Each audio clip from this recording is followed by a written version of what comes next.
Hello everybody, welcome to Raising Vibrations, and you're with Simon today.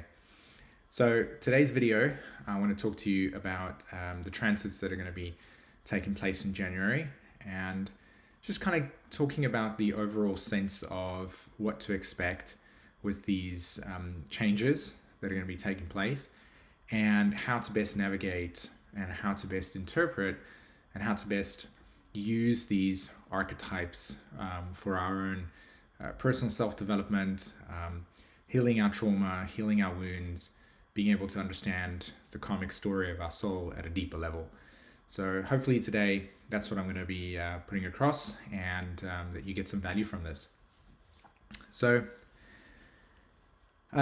before I jump into that, I just want to say thank you so much to everyone who had shared their thoughts and well wishes during my absence, getting sick. As you noticed, I didn't actually get a chance to do the new moon in Capricorn, which is a bit of a bummer, to be honest.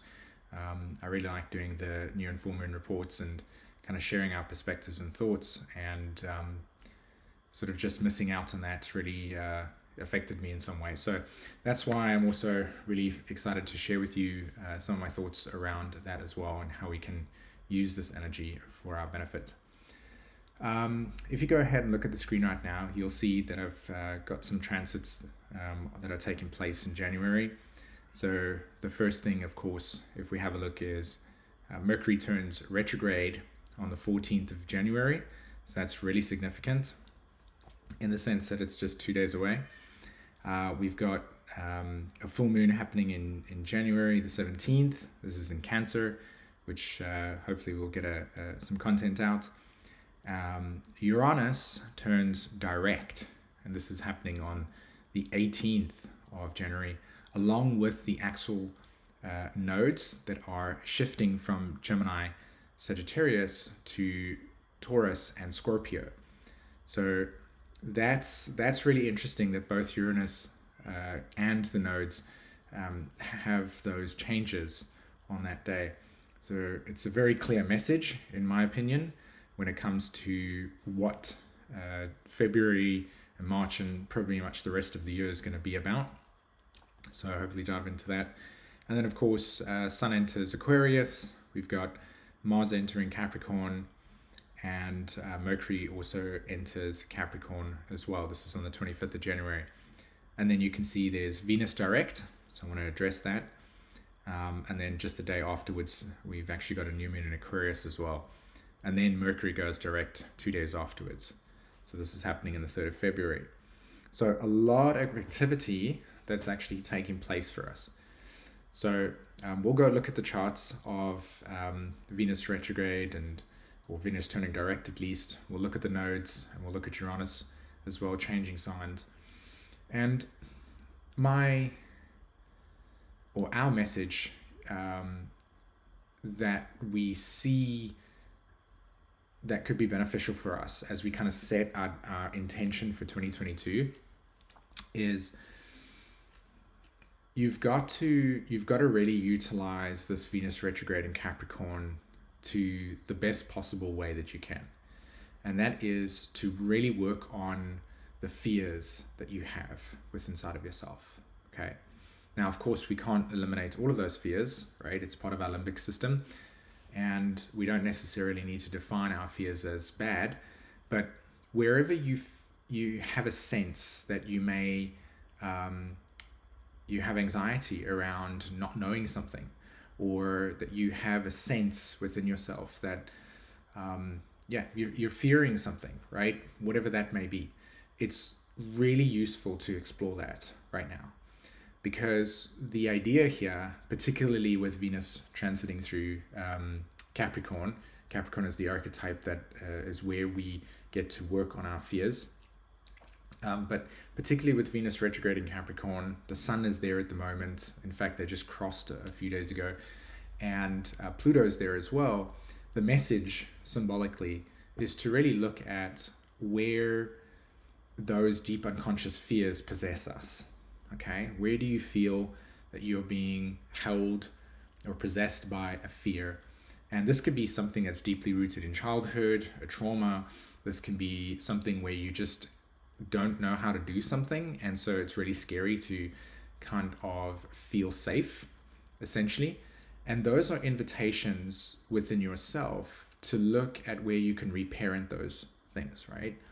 So reparenting would be something along the lines of here's where you can take responsibility to invest some time to learn, develop, nurture, or grow the thing that you feel is absent in you, so that you can harness confidence, you can harness your ability to feel more secure in yourself. Okay. And of course, a big part of that conversation looks like, recognizing that, some of the things that you may fear is just because they weren't cultivated in you when you were growing up. And you're really looking at the parts of yourself that have not been structured, and you want to give time and attention to ordering those things in your life. So imagine that you scanned your body and your emotional landscape, and you said, here's where I can strengthen, Capricorn, and reinforce my own self-reliance. Okay, where I can reinforce my own self-reliance. Where can I depend on myself the most? Because as the nodes switch into Taurus, and we have a lunar eclipse in Taurus as well, you know that these symbols are pointing towards a period of time, 18 months, where the lesson of understanding your resources, how much you have access to resources, how much resources you can actually be able to sense within yourself. So a resource can be a community, it can be a friend, it can be a job, it can be food, whatever that may be. You need to fill in the blanks for yourself. But what are resources that you have available to you in your life? And be very broad about it, right? It doesn't have to be financial. Like I said, it can just be a YouTube channel that you come to for inspiration. This Taurus North Node transition, as well as this Venus retrograde, is very important for us right now. And so we want to work consciously on recognizing what fears possess us as opposed to protecting us, right? Some fears are there to tell us this is a limitation in us. And we can either choose to confront that limitation and grow and say, this is where I can give attention to and nurture this and develop the skill here, or I can become more conscious of how this absence of awareness stops me or prevents me from further enhancing my desire for a goal that I have, whatever that may be. This Venus retrograde really speaks to looking at those and asking yourself very honestly, what types of fears do possess me? And tied in with that, as I was saying earlier, is the Taurus North Node, and of course, what's going to be happening with Uranus going direct on the 18th. So 2022 is very much about the ability to trust yourself so that you can become less dependent. Okay, the South Node in Scorpio is going to speak to where we have dependencies and how much of those dependencies will influence and control your life. Okay, and it's a really scary thing to think about, because we are very much reliant on our attachments to the water that comes to our house. We are very much reliant on the shopping centers and places having food. And South Node in Scorpio says, I'm going to show you where these dependencies exist and where you are vulnerable. And the North Node in Taurus says, can you respond to that vulnerability from a place of inherent self-reliance, or are you going to respond to that from a place of fear, and that things are going to, you're going to lose things, and that you need to hold on to it, which is going to manifest control.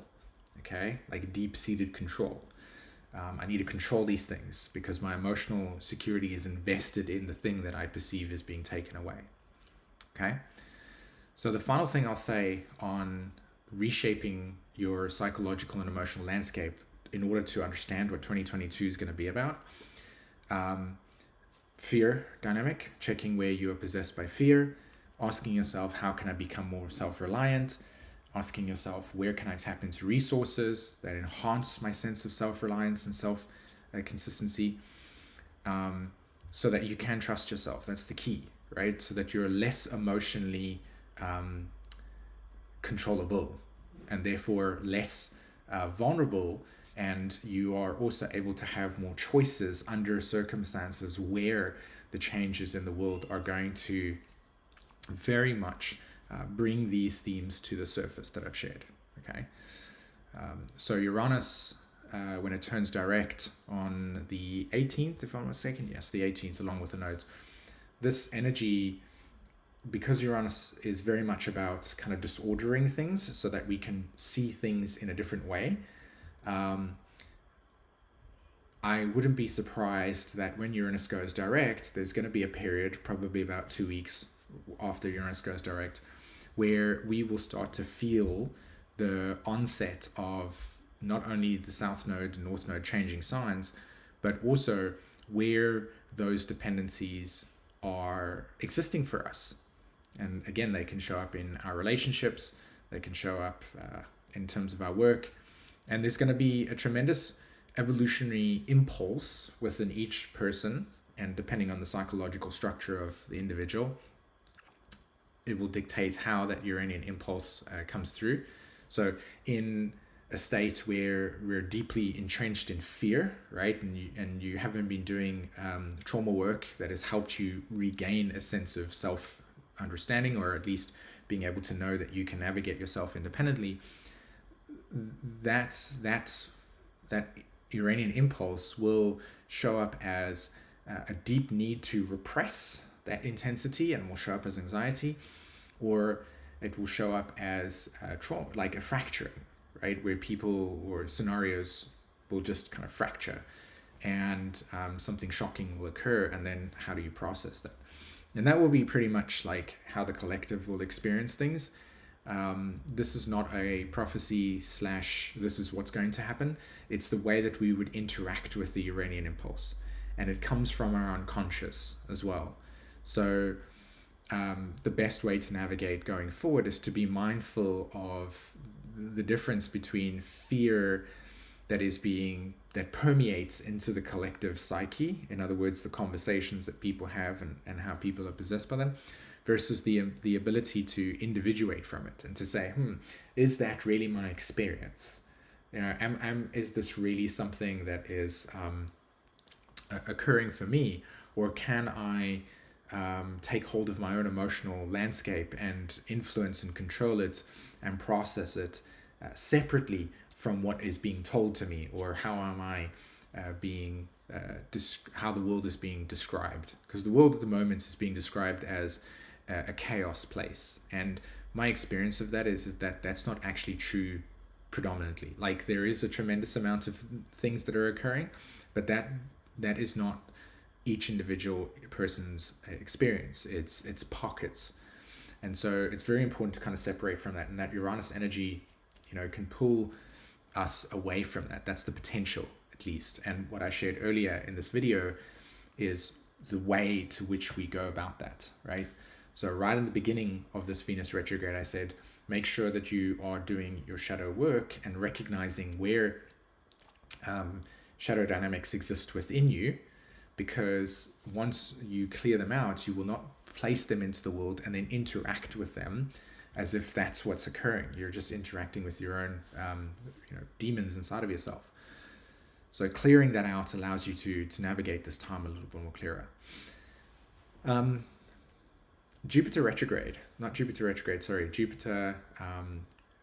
in Pisces, as well as Mercury moving into, well, is in Aquarius at the moment, but it's going to turn retrograde, right?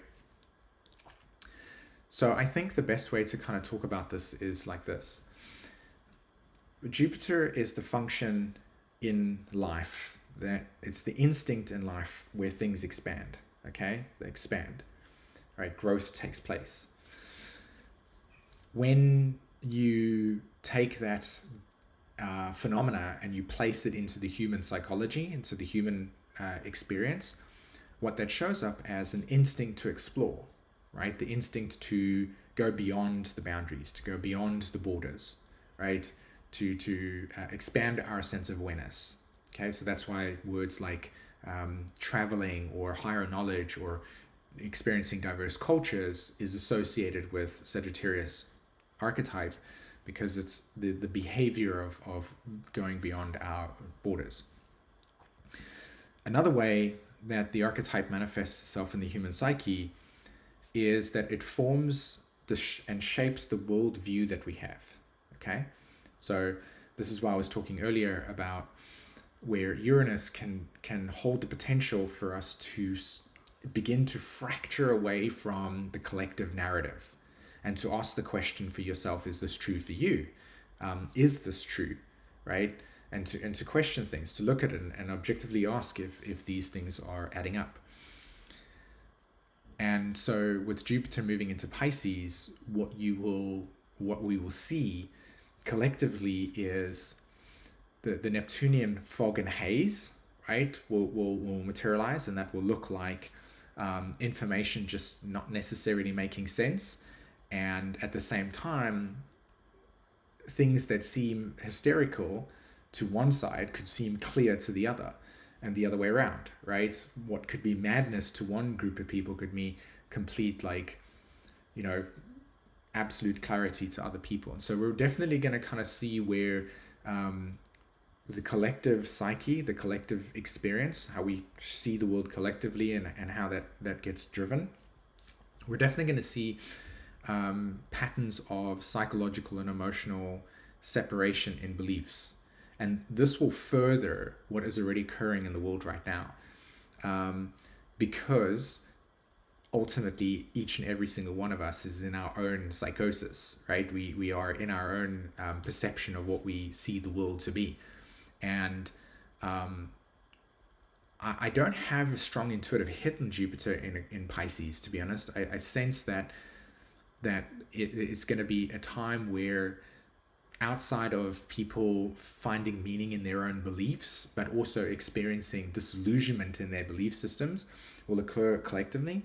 But for us individually, it's a time where you can awaken your intuitive insight, but be mindful that may seem completely obscure to people around you.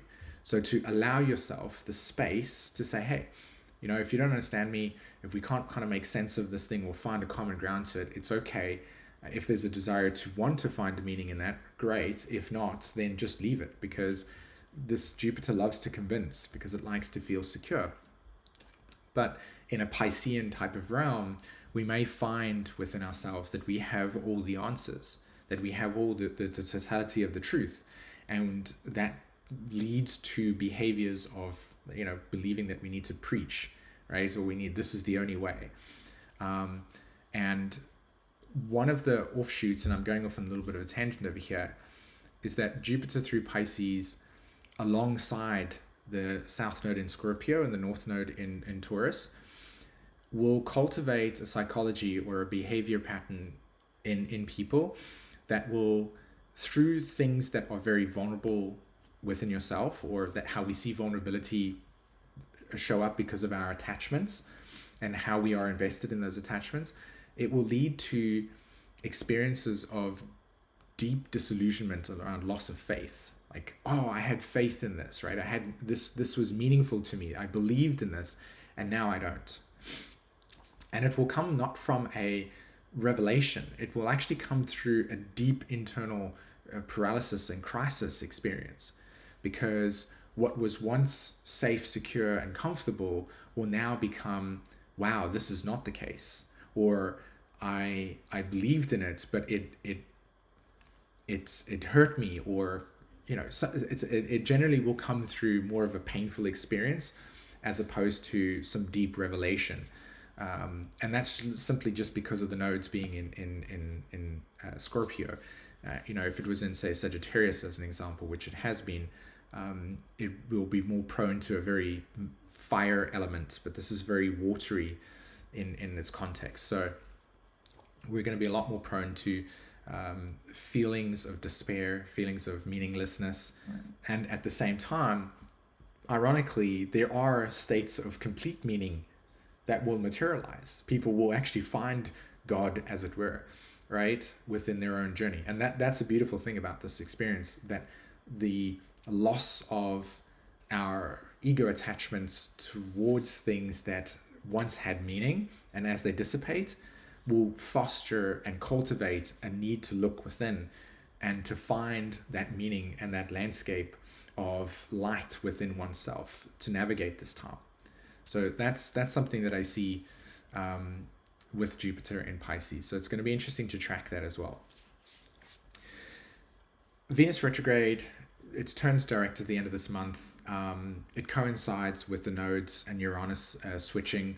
Again, I've talked, I think, at length at this of what it is that we need to understand about what January is setting us up for in terms of the year.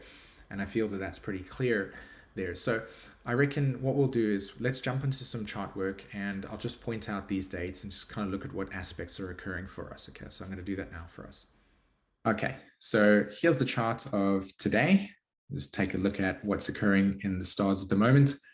As you can see, Venus and the Sun recently crossed each other, and that was a big moment for us. I think that was probably around the 8th of January when the Sun and Venus crossed each other. So the 8th and 9th were significant shifts internally for us, right? We would have had what I would say an illumination pattern.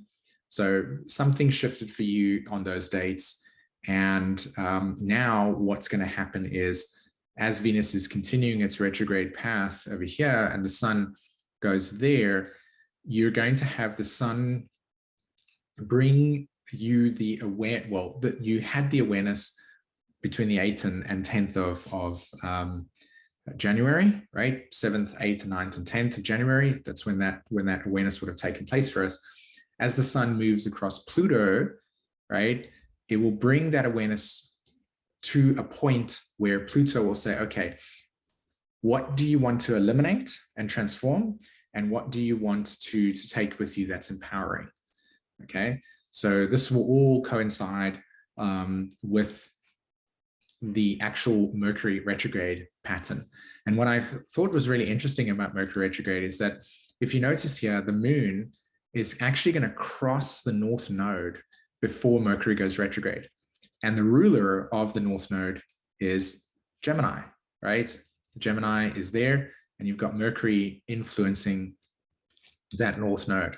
So there's a repeating theme there of very much what we've actually been doing for the last 6 months, right? This is a culmination pattern. Again, Venus retrograde speaks to the culmination.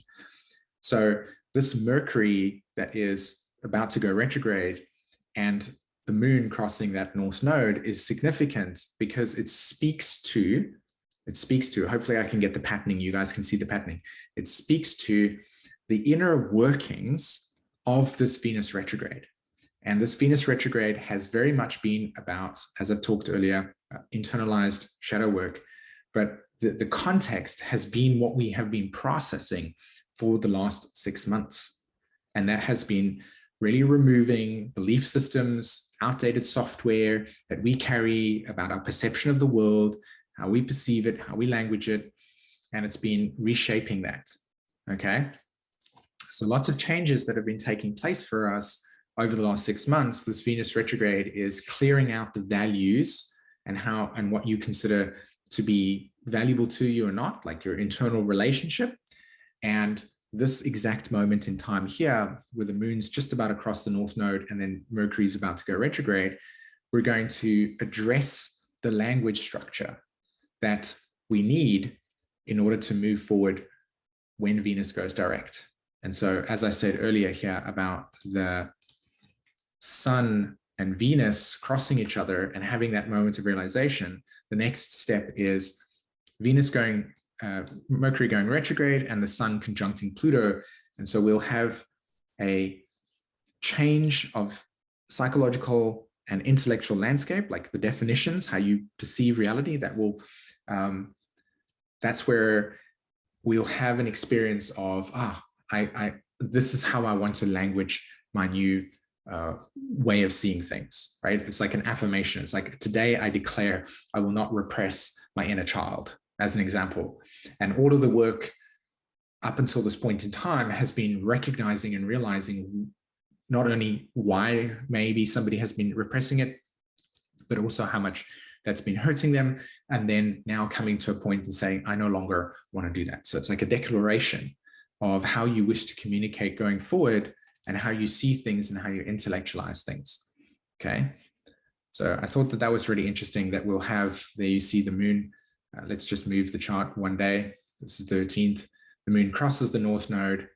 The moon is a luminary, so it provides us with illumination, just as the sun does. So again, the sun and Pluto making a connection right at the top of the chart over here speaks volumes to how much transformation is going to be taking place. And again, particularly around the way that we perceive the world, how what information we choose to take in, what information we choose to not take in, and how is that information relevant and important for the way that we want to navigate our lives, right? And also what beliefs we hold that no longer serve a deeper or higher purpose for us. Okay, so here we have the 14th. This is when Mercury goes retrograde. And if I just change the time over there, I'll change it to the 15th because it changed the time. There you see Mercury is now retrograde. And the moon is 27 degrees, making an opposition to Mars.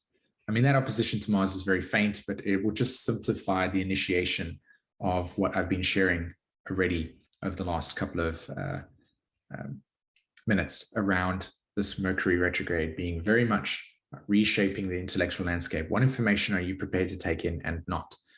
Now, it's going to go through Aquarius, right? Mercury's going to go through Aquarius, back into Capricorn, and then go back into Aquarius. And again, it just reinforces that pattern. It's inwardly reflecting on the things that you want to free yourself from, allowing those things to be released from you, and then moving forward with the way in which you choose to see and want to live your life, ultimately. Okay. And asking yourself, what type of messaging am I sensitive to? What type of messaging do I wish to take in and not? Okay. All right. So then we move all the way over to the 18th. This is when Uranus goes direct, and we have the nodes also switching as well. So the nodes will switch a little bit later in the day. We can actually change the time. Let's make it 1600 still, so a little bit later in the day. Let's change it to there. Okay, so this is sometime early in the morning for those of you that are in the Pacific, in the States. Okay, so nodes shifting, Uranus goes direct, and if we actually click on the Uranus, Lunar software can give us some cool information. Check this out, right? Here we've got Uranus is going to be squaring the moon, so that's very significant. You can see that Mercury is also going to be squaring Uranus. We can see Venus is going to be trining Uranus. Mars is going to be in a sexy quadrate to Uranus, and Saturn is squaring it. So if we had to go down this transit list quickly, the Moon-Uranus square is what will bring the shock to the surface, okay? Because the moon, again, is the luminary, so it makes it feel like it's on the surface, right?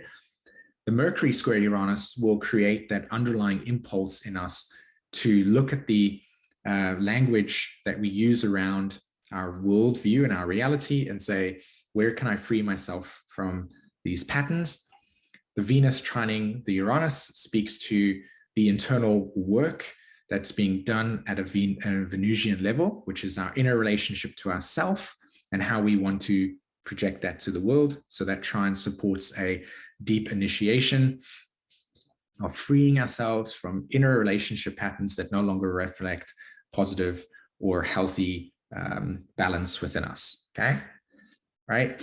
Mars Uranus just speaks to another impulse that says, hey, I'm going to initiate it into our consciousness, and it's going to bring it to the surface. So this is going to be a high impact day.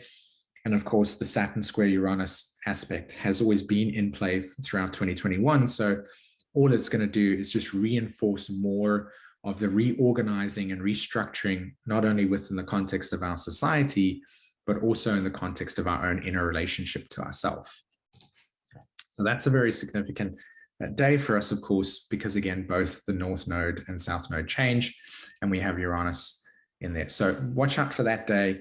Just be mindful of it, and you already know what to do throughout 2022 in terms of the emotional and psychological landscape work, right? I outlined that at the beginning of the video. Okay, so again, the Sun and Pluto have crossed each other. In fact, we'll actually go back and we'll see the exact conjunction took place on the 16th. So the 16th is when Sun Pluto conjuncts, and then of course Uranus goes direct 2 days later, as well as the nodes. So there's all a beautiful symmetry, and you can see how intertwined all of these things are. It's like clockwork. This step does this step does this step does this. And it's all fascinating in so many ways. And again, the narrative is very much about freeing ourselves from internalized relationship patterns and beliefs and messaging that we carry that no longer are relevant and empowering for us, right?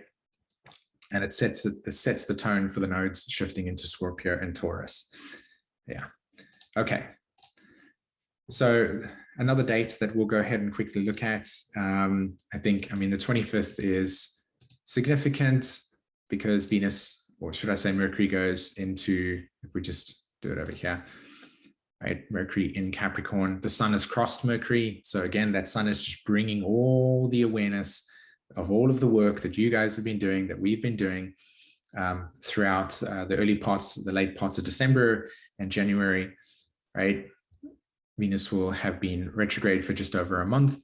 So all of that work is now coming into a final phase, like a completion, right? We're getting the fruits of our labor are coming through for us with that. So that continues to do that. Now the Sun entering Aquarius is going to be interesting, because when the Sun actually reaches the 29-degree mark in Aquarius, it's going to square the nodes. And that's when I think we're going to feel the first shock waves of this nodal axis that's going to take place for us. And all of the work that we've been doing up until this point in time will be essentially tested when the Sun squares the nodes for the first time. All right. So if we go over to the 29th, this is when Venus turns direct. Yeah, 29th. Venus now moving direct. It says retrograde over there, but within the hours, it will turn retrograde. So it will turn direct, pardon me. And look at that stellium in Capricorn. The moon's there, Mars is there, Mercury's there. I mean, Pluto's of course there as well. And it's just a really, really impactful bunch of planets sitting in Capricorn, telling us that, hey, Venus, you've been hanging out here in the darkness for such a long period of time. We want to kind of hang out with you. And what they're hanging out and saying is, hey, congratulations, you've done some really powerful work here. And here is the reward for the time that you've put in. And there's a renewing process that will occur for us, ultimately. You can see that there's not much going on in terms of squares, right? Uranus is still in the square with the Sun. So if you can see here, the Sun is a conjunct Saturn, but it's also squaring Uranus. Now, what that really means, essentially, is that all of the work that you've been doing in 2021 and the restructuring and the reorganization, all of the changes that were taking place in 2021 due to Saturn-Uranus aspect, now will come to a point of completion, right? You will see the fruits of your labor, and that will materialize itself in two ways. It can show it as, hey, you've really freed yourself, and that you are beginning to restructure your life in the way that you want to spend your time, Saturn, or you find yourself in a position where there's extreme limitations. So that's the polarity, that's the duality that will essentially occur towards the end of January, is where we are aware of limitations. And what those limitations are saying is, here's where you don't want to keep going, and you need to look to a different direction and make some changes in your life and reorganize things and take a leap of faith and begin to free yourself from those limitations, whatever they may be. And sometimes crossing that threshold will feel super scary. And that's why this Venus retrograde thing is all about working on those internal fears so that when that moment of crossing the threshold occurs, you cross it with confidence that the other side is something that you really want to be at, as opposed to where you feel that you're stuck on. Okay, so that's that over there. Okay, so that's the transits and the chart work and what is going to be occurring for us in January 2022. And I think that I've laid out the message pretty clearly in different ways. I really hope that it's able to resonate with you and that you found value in it. And of course, the best thing for you to do is that when you take what I'm sharing, you need to translate it into an individual experience, right? So you want to look for where those emotional blockages are. You want to look for where you may find yourself still being sort of possessed by fear. You want to clear out these dynamics.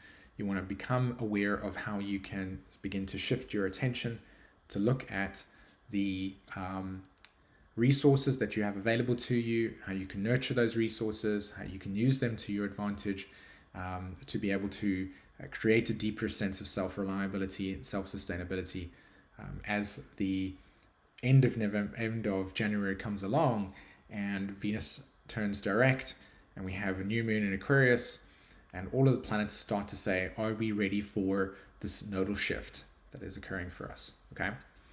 All right. So both Jen and I will do a podcast at some point on the nodes shifting. So we'll bring some more information on that. What else is there that I think could be beneficial for you at this point in time? You know, just keep your emotional responses in check and allow yourself to keep grounded. Like staying grounded during this time is an important thing. And the way that you simply do that, just go on the internet and look at different ways that you can do grounding techniques so that you are able to actually, again, navigate through these changes in a way that doesn't feel like you're flying off into space and being fractured all over the place, okay? All right, guys, so before I send off a thank you for watching this video and your time and attention, I want to let you know that Jen and I still are able to support those who are looking for deep psychological and emotional transformation. If you want to know how you actually are uniquely designed, how your soul is coming out to understand your purpose, and how you can actually navigate 2022, we are in a position to support some people. And if that's something that you feel that you can do, or if you want to do, then beneath this video is a link. And all we need to do is just fill out the form that helps us get a sense of those needs that you have and how we can maybe see if we can help you. And we'll invite you onto a free 15-minute call where we can check to see if there's an opportunity for us to work with you and the other way around. Okay? All right. So beneath this video, you'll see the link for that. Okay? All right, everyone. Again, thanks very much for watching. I hope that you got some value from this. And if you've interested in sharing some of your thoughts and feelings about things, you can always write them in the comments below. I like to interact with them. Until another video, have an amazing day. Take care of everybody. Bye.